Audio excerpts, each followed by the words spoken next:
तो अगर आप अपना घर बनवा रहे हैं, सुपरवाइज़र है, इंजीनियर है, तो ये वीडियो आपके लिए बहुत इम्पोर्टेंट है। तो आज की वीडियो में हम जानेंगे कि जो स्लैब रेनफोर्समेंट होता है, जो हम स्लैब के अंदर जो स्टील प्रोवाइड करते हैं, उनके अंदर क्या क्या मिस्टेक हो जाती है जिससे इन फ्यूचर में जो स्लैब फेल होने के ज़्यादा चांसेस रहते हैं। तो सबसे पहले जान लेते हैं कि जो स्लैब का जो रेनफोर्समेंट होता है वो मिनिमम एंड मैक्सिमम डाया का क्या यूज कर सकते हैं स्लैब के अंदर। तो स्लैब में हम डिपेंड करता है कि वो आपका फ्रेम स्ट्रक्चर है या फिर लोड बेयरिंग स्ट्रक्चर है। तो फ्रेम स्ट्रक्चर वो होता है जिसमें कॉलम और बीम, ठीक है, कॉलम और बीम्स प्रोवाइड किए जाते हैं। और आपका जो ओनली लोड बेयरिंग स्ट्रक्चर होता है जिसमें ओनली आपका स्लैब और आपका वाल होती है, ठीक है। तो इस कंडीशन में हम यहाँ पे जानेंगे कि लोड बेयरिंग स्ट्रक्चर, अगर आपका लोड बेयरिंग स्ट्रक्चर है तो उसमें आप मैक्सिमम 12 mm का यूज़ कर सकते हैं। जैसे मैक्सिमम 12 mm का, जैसे कि 4 सूत्र का होता है, ठीक है, तो वो आप डाया यूज़ कर सकते हैं मेन बार में। और क्रॉस बार में आप 10 mm का यूज़ कर सकते हैं, और या फिर आप उसमें 12 mm का भी यूज़ कर सकते हैं। वो डिपेंड करता है कि आप फ्लैट स्लैब ले रहे हो, वन वे स्लैब ले रहे हो या टू वे स्लैब ले रहे हैं, ठीक है। तो one way and two way slab में मैंने काफ़ी वीडियो बना भी चुका हूँ कि क्या डिफरेंस रहता है वन वे स्लैब में एंड टू वे स्लैब में। उसका जो लिंक है वो डिस्क्रिप्शन में दे दूँगा, तो यहाँ पे आप क्लियर कर देते हो। तो वन वे स्लैब होता है L बाई लेंथ डिवाइड, ठीक है, लेंथ डिवाइड बाई इसकी ब्रेथ डिवाइड बाई 2। अगर वो 2 का रेशियो रहता है, 2 से भाग हो जाता है। जैसे इसकी लंबाई है 12 फीट और चौड़ाई है 6 फीट, ठीक है। अगर 12 फीट लंबाई है, 6 फीट इसकी चौड़ाई है, तो अगर उसको हम 6 से 12 से भाग करते हैं 2 आ जाता है। तो उस कंडीशन में भी अगर 2 बराबर आ जाता है या फिर 2 से ज़्यादा आ जाता है, तो उस कंडीशन में वो स्लैब आपकी वन वे स्लैब है। अगर ये 12 फीट की है, ये 8 फीट की है, तो 8 से हम 12 से भाग करते हैं तो 1.5 आ जाता है, मतलब 2 से कम है रेशियो से। तो उस कंडीशन में आपकी वन वे स्लैब है। तो वन वे स्लैब में हम चारों साइड बीम की सपोर्ट करते हैं, और टू वे स्लैब में और वन वे स्लैब में ओनली 2 सपोर्ट सफिशिएंट है। जैसे कि आपका वन वे स्लैब है तो जो आपकी ब्रेथ होती है, जो लंबाई होती है, जैसे 12 फीट की है, तो उसमें दोनों साइड में बीम प्रोवाइड ज़रूरी रहते हैं। तो यहाँ पे जैसे कि आप देख सकते हैं कि ये one way and two way slab है। यहाँ पे कंटेनमेंट बार यूज किया गया है, टॉप एंड बॉटम, जो बॉटम रेनफोर्समेंट इसको बोला जाता है। स्लैब जो होता है वो एक टेंशन मेंबर है, और बीम एक टेंशन मेंबर है, कॉलम एक कंप्रेशन मेंबर है। तो जैसे कि स्लैब होता है आपका, जैसे कंक्रीट की ओनली एक स्लैब होती है, जैसे कि आपका पत्थर की एक स्लैब होती है, तो वो उसकी स्ट्रेंथ जो होती है वो उसकी मटेरियल पे डिपेंड करता है। जैसे आपकी ग्रेनाइट होता है आपका, ठीक है, मार्बल होता है या फिर टाइल होती है, उसकी थिकनेस है, इसकी क्वालिटी है, उसके प्रॉपर्टीज़ पे डिपेंड करता है। तो इस सेम यही रीज़न रहता है कि जो हम स्लैब होता है, स्लैब में जो रेनफोर्समेंट करते हैं, तो वो कंक्रीट की जो कंक्रीट स्ट्रेंथ को कंक्रीट स्ट्रेंथ को वो टेंसल स्ट्रेंथ में बदल देती है, उसकी बढ़ा देती है। तो इसलिए हम इसमें स्टील प्रोवाइड यूज़ करते हैं। जैसे कि यहाँ पे मेन एंड क्रॉस बार, तो सबसे पहले मेन बार और क्रॉस बार क्यों यूज़ करते हैं? जैसे कि आपकी चौड़ाई कम है, जैसे कि यहाँ से लेकर यहाँ तक की इसकी चौड़ाई 10 फीट है और लंबाई 12 फीट है, तो सबसे पहले कि 10 फीट में ही सरिया हम प्रोवाइड करेंगे स्लैब में। तो वो जो इस क्लियर स्पैन है वो कैसे मेज़र होता है वो भी आपको मैं यहाँ क्लियर कर देता हूँ। जैसे कि आपका जो बीम है, बीम की चौड़ाई यहाँ पे 1 फीट है, वहाँ पे भी 1 फीट है। उसके बाद जो क्लियर स्पैन बचता है हमारे पास, तो स्लैब का अंदर से अंदर, जैसे बीम का ये फेस आ गया और उधर बीम का ये फेस आ जाता है, जो क्लियर स्पैन बचता है वो हमारा क्लियर स्पैन होगा, वो L हो गया। तो उस L में सबसे पहले हम यूज करेंगे मेन बार, ठीक है। तो इंटरव्यू में पूछा जा सकता है आपसे मेन बार, डिस्ट्रीब्यूशन बार कौन सा होता है, क्रॉस बार कौन सा होता है। जो मेन बार होता है वो लॉन्गर स्पैन के अंदर होता है, जो डिस्ट्रीब्यूशन बार होता है वो आपका लॉन्गर स्पैन के अंदर होता है, ठीक है। और या फिर उसको आप क्रॉस बार भी बोल सकते हैं। जैसे फुटिंग के अंदर हम उसमें यूज करते हैं क्रॉस बार, ठीक है, मेन एंड क्रॉस बार। उसके बाद यहाँ पे जो बार यूज़ होता है, जो ये बार यूज़ होता है, जैसे कि यहाँ पे देख पा रहे होंगे, ये आपका जो टॉप एक्स्ट्रा या फिर आप बेंटअप बार के जो नीचे मेन बार के जो नीचे यूज़ है वो भी डिस्ट्रीब्यूशन बार, ठीक है, ये भी आपका डिस्ट्रीब्यूशन बार होता है जस्ट टॉप के नीचे। बट लेकिन इस कंडीशन में ये वाला जो बार है ये मेन बार है शॉर्टर स्पैन के अंदर, जैसे कि पहले प्रोवाइड किया हुआ है। जस्ट इसके ऊपर जो बार यूज़ हुआ है वो आपका क्रॉस बार या फिर आपका डिस्ट्रीब्यूशन बार। देखो यहाँ पे भी ये शॉर्टर स्पैन है, जबकि यहाँ पे भी इसके अंदर में ये क्रॉस बार, इसको मेन बार बोल सकते हैं। बट लेकिन इस कंडीशन में इसको मेन बार नहीं बोलेंगे, इसको डिस्ट्रीब्यूशन बार बोलेंगे, ठीक है, टॉप में। और क्योंकि ये टॉप एक्स्ट्रा के बार के यूज होता है। अगर टोटली डबल रेनफोर्समेंट आप स्लैब में यूज कर रहे हैं तो उस कंडीशन में वो मेन एंड क्रॉस आता है टॉप स्लैब में भी, ठीक है। बट यहाँ पे क्या है कि टॉप एक्स्ट्रा बार है, जैसे हम बीम के अंदर यूज करते हैं, ये आपका टॉप एक्स्ट्रा है स्लैब के लिए, और उसके जो नीचे यूज किया गया है वो डिस्ट्रीब्यूशन बार है। उसके अंदर जैसे कि बेसिक इन्फॉर्मेशन है, उसके बाद मैं यहाँ पे एक चीज़ को क्लियर करूँगा, ठीक है। तो ये हमें काफ़ी लोग गलती कर देते हैं कि पहले जैसे भी सब मिलता है वो ऐसे ही प्रोवाइड कर देते हैं। तो वो जो टेंशन होता है आपका, जो बॉटम का जो सारा जो लोड आता है, इफ़ेक्ट करता है, जो टेंशन इलोंगेशन में रेजिस्ट करता है, वो बॉटम स्टील बार यूज करते हैं। उसके ऊपर जो आप टॉप का डिस्ट्रीब्यूशन बार प्रोवाइड करते हो, क्रॉस बार यूज करते हो, वो आपका एक तो मेन बार, जैसे कि आपकी ये मेन बार है, इसकी स्पेसिंग को बना के रखता है ये वाला बार, ठीक है।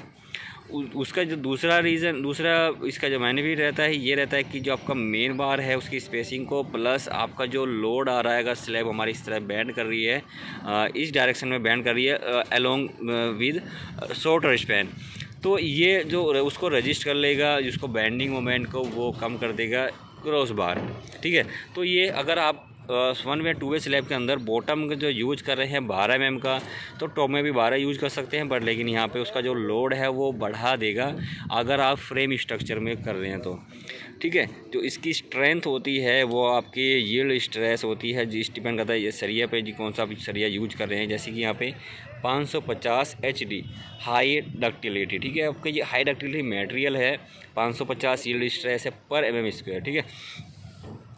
उसके बाद यहाँ पे जब आप दे पा रहे होंगे मेन बार, यहाँ पे मेन बार यूज किया, उसके बाद टॉप एक्स्ट्रा बार यूज किया है, तो ये हमारा इसको बेंडिंग मोमेंट को रजिस्ट करता है। उसके बाद यहाँ पे देख पा रहे होंगे कि कभी भी ओवरलैपिंग लेंथ जो है आपके स्लैब में बीच में ना प्रोवाइड करें।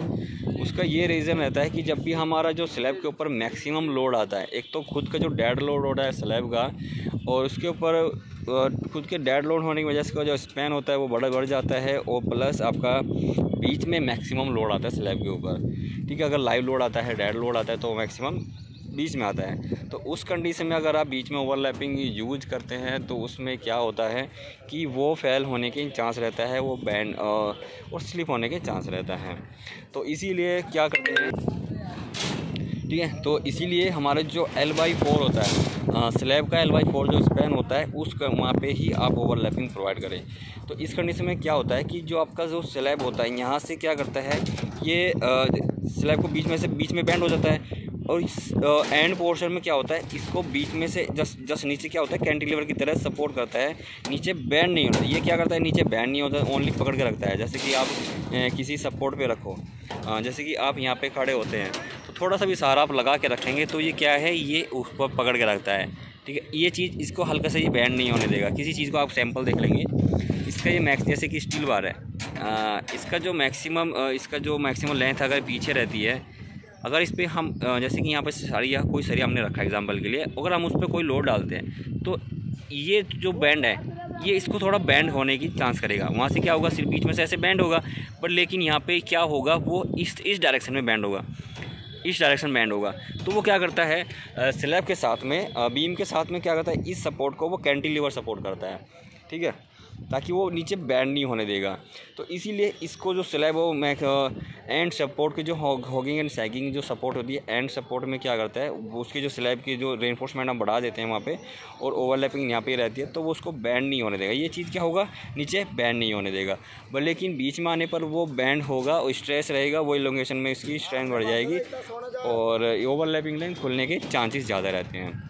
तो इसीलिए ओवरलैपिंग लेंथ हमें साइड में प्रोवाइड करें L/4 के अंदर, ठीक है। तो ये मिस्टेक होती है, ये मिस्टेक कभी ना करें गलत। उसके बाद मैक्सिमम जो स्पेसिंग रहती है स्लैब के अंदर, मैक्सिमम आप कम से कम 8 इंची रखें, ठीक है। मैक्सिमम आप 8 इंची रखें और मिनिमम आपकी 4 से 5 इंची रख सकते हैं। डिपेंड करता है आपकी डाई ऑफ स्टील बार क्या रखते हैं, ग्रेड ऑफ कॉन्क्रीट क्या यूज़ कर रहे हैं, एंड ग्रेड ऑफ स्टील क्या यूज़ कर रहे हैं, ठीक है। तो उसके लिए आप मिनिमम 4 इंची से यूज़ कर सकते हैं, मैक्सिमम 8 इंची यूज़ कर सकते हैं कंडीशन के अंदर। उसके बाद ओवरलैपिंग लेंथ हो गया, वो स्पेसिंग हो गया आपका। उसके बाद आपके जो टॉप एक्स्ट्रा होता है, जैसे कि आपके ये टॉप एक्स्ट्रा, जैसे कि आपने 1 वे या 2 वे स्लैब के अंदर बेंटअप बार यूज़ कर रहे हैं।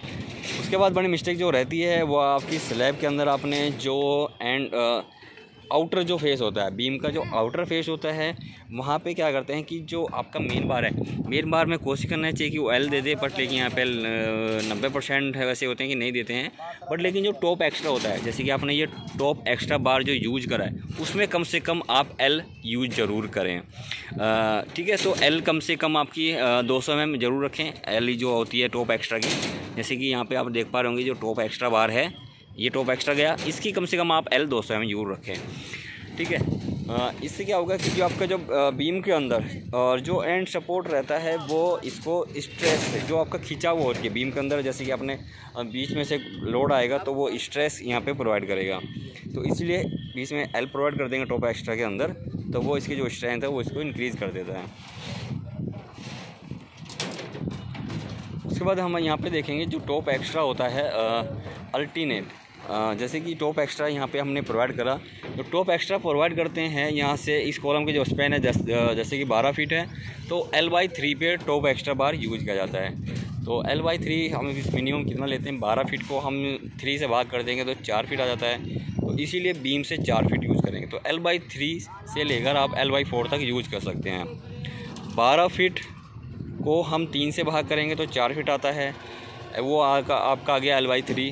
अगर L/4 यूज कर रहे हैं तो वो 12 को भाग करेंगे आप 4 से, जैसे कि 12 फीट स्पैन है, 4 से भाग कर देंगे तो 4 या 12 तो 3 फीट, तो आप यहाँ पे 3 फीट की ले सकते हैं। बट लेकिन इस कंडीशन में आप मिनिमम एंड मैक्सिमम लोड के लिए, सेफ लोड के लिए आप L/3 से लेकर L/4 तक यूज़ कर सकते हैं। तो यहाँ पे क्या किया गया, L/4 लिया गया है बीम के अंदर, तो वो मिनिमम आप L/4 एंड मैक्सिमम आप L/3 यहाँ पे यूज कर सकते हैं। ठीक है, तो ये टॉप एक्स्ट्रा बार होता है। उसकी स्पेसिंग यहाँ पे ज़्यादा रखी गई, जैसे कि 300 आप यहाँ पे देख पा रहे हो, बट लेकिन ये स्टील को सेविंग करने के लिए यहाँ पे ये सफिशिएंट है। बट लेकिन यहाँ पे मैक्सिमम जो बेंडिंग होता है वो सपोर्ट पे होता है L/, जैसे कि L/8 पे होता है, L/7। तो यहाँ पे क्या गया, L/7 के ऊपर ये टॉप एक्स्ट्रा इसके बीच में डाल दिया गया कंटेनमेंट बार। ठीक है, ये टॉप एक्स्ट्रा हमारा L/4 से लेकर L/3 से L/4 और प्लस आपका ये L/7 से L/8, ठीक है, L/8 तक ये बीच में आप इसमें प्रोवाइड कर सकते हो, ताकि जो मैक्सिमम स्टील है वो आपका सेविंग हो सके। ठीक है, और डिस्ट्रीब्यूशन बार आप 8 mm का यूज़ कर सकते हैं, जैसे कि टॉप एक्स्ट्रा के बीच में जो डिस्ट्रीब्यूशन किया 8 mm का, ताकि जो एक तो स्पेसिंग है टॉप एक्स्ट्रा की वो प्रॉपर रखता है, प्लस आपका जो डिस्ट्रीब्यूशन है वो बराबर रखता है इस तरह से। और उसके बाद हमेशा चेयर ज़रूर प्रोवाइड करें, जो इसकी जो स्पेसिंग है top extra and bottom reinforcement का, इन जो डबल मैश होता है इनके बीच में चेयर ज़रूर प्रोवाइड करें, ताकि जो इन पे स्पेसिंग है वो बनी रहे और कंक्रीट कास्टिंग के टाइम पे जो इनकी स्ट्रेंथ है वो इंक्रीज़ हो जाए। ठीक है, और स्लैब कास्टिंग के टाइम हमेशा ज़रूर यूज करें कि 20 से लेकर 25 का कवर ब्लॉक यूज करें, वो डिपेंड करता है थिकनेस ऑफ स्लैब। ठीक है, तो ये मेन क्वेश्चन से अगर आपके कोई क्वेश्चन है, कोई क्वेरी है, तो प्लीज़ कमेंट बॉक्स में लिख देना, मैं आपकी हेल्प ज़रूर करूँगा। तो thanks for watching this video, मिलते हैं नेक्स्ट वीडियो में, बाय बाय।